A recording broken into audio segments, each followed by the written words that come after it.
Ready for, there she is, so on time. Hang on. Coming to get ya.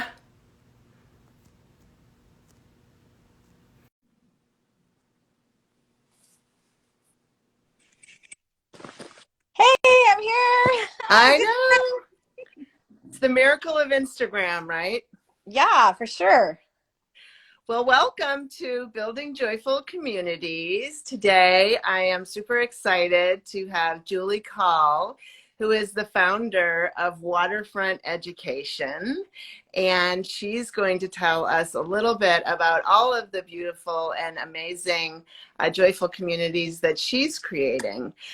But Julie, first of all, I've known you for 10 years, and that's when you founded Waterfront Education. And I've been so happy to be part of the story because I've just watched you grow. What got you started? What fuels your passion for educating people about the water? Well, first of all, thanks for having me on your show. I can't believe it's been 10 years. It has flown by. I know. Uh, the passion that drives me is really the joy that I have being out on the water as a female skipper. And I felt very strongly about getting other women and girls out there enjoying the ocean and having them see for themselves not only the confidence that you build, but the freedom that you feel and the camaraderie that you get by just hanging out in a boat with other people, particularly if the boat is full of all women. It's amazing. They're so supportive and it's unbelievable. And you just felt like you needed to get more women on the water. Well, my grandmother had a saying. She actually had two very important sayings. The first one was to always earn the air that you breathe. And the second one was to always reach down to the girl coming up behind you and to be supportive and accepting and nurturing of that girl, whatever the endeavor is.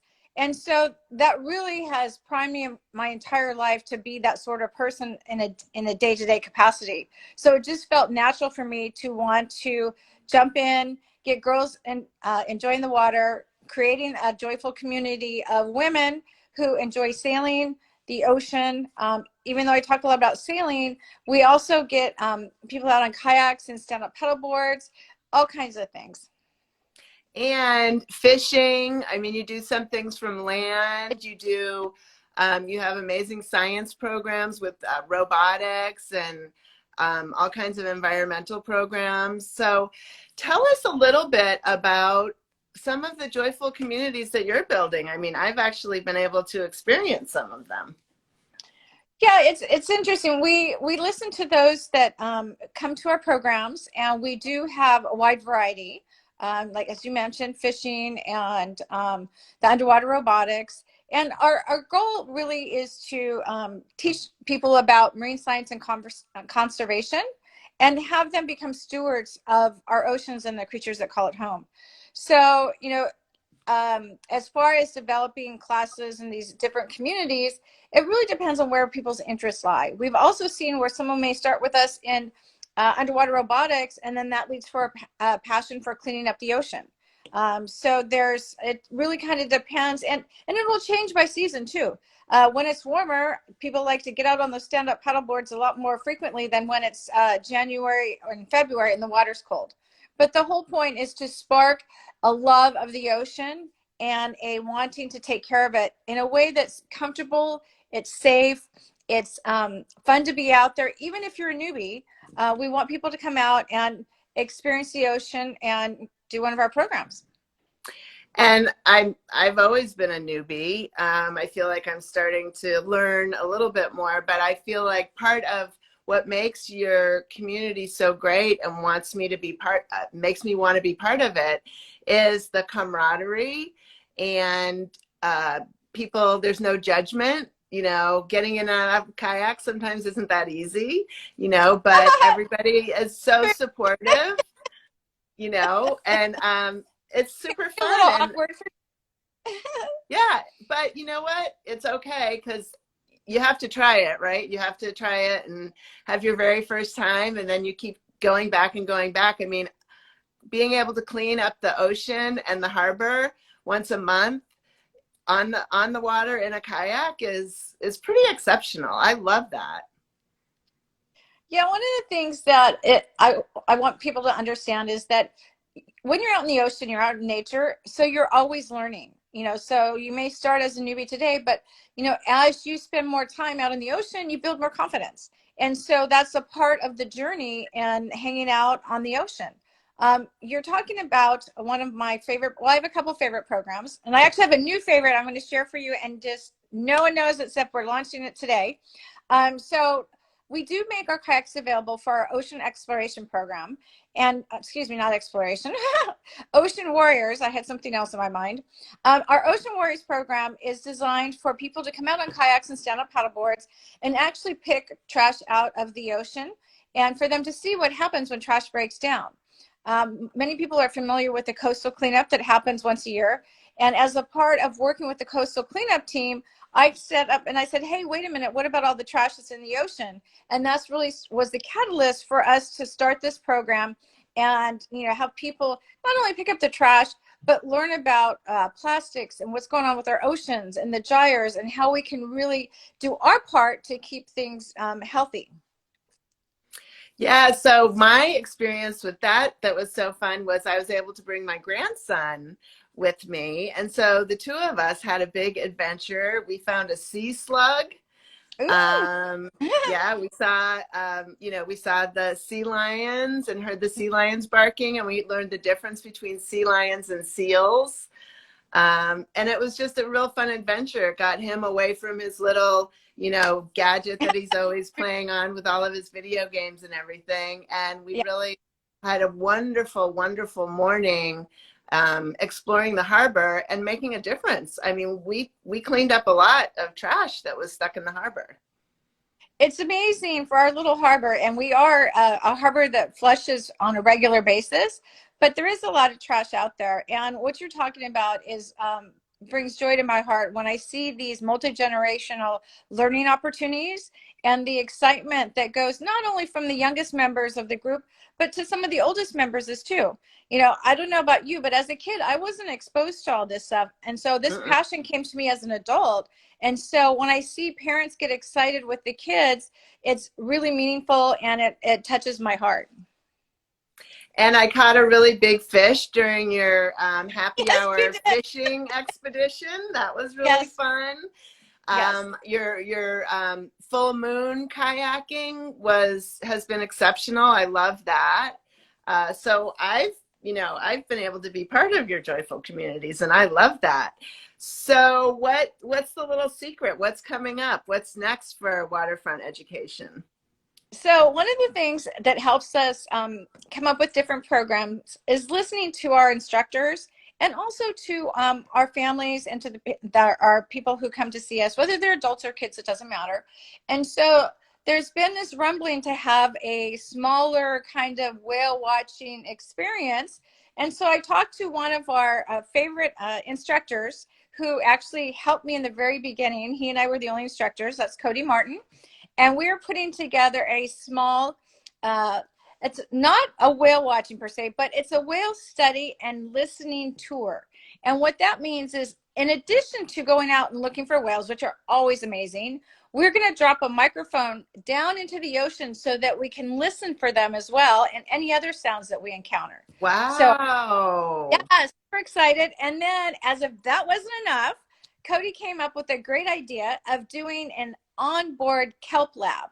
So he's going to pick up kelp and see what creatures are living in there and talk to everyone about whatever we encounter. So it is truly hands-on learning in the moment, which is one of the things we specialize in.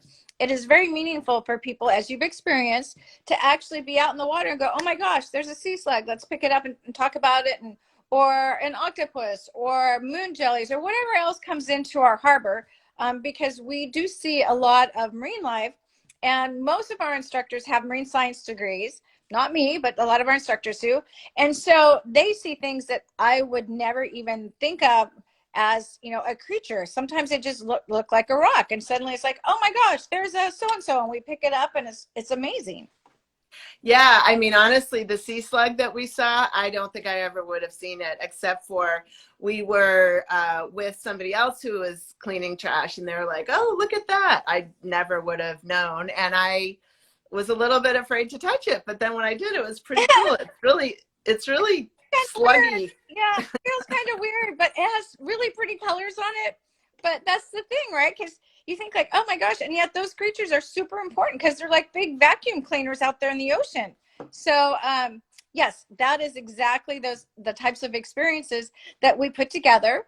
In addition to the ones that we come up with, we've also done, birthday parties and family gatherings. With the pandemic and everyone being locked down, people were looking for an escape. I mean, we were already doing it, but kind of in a larger way with charter schools that cater to homeschool families.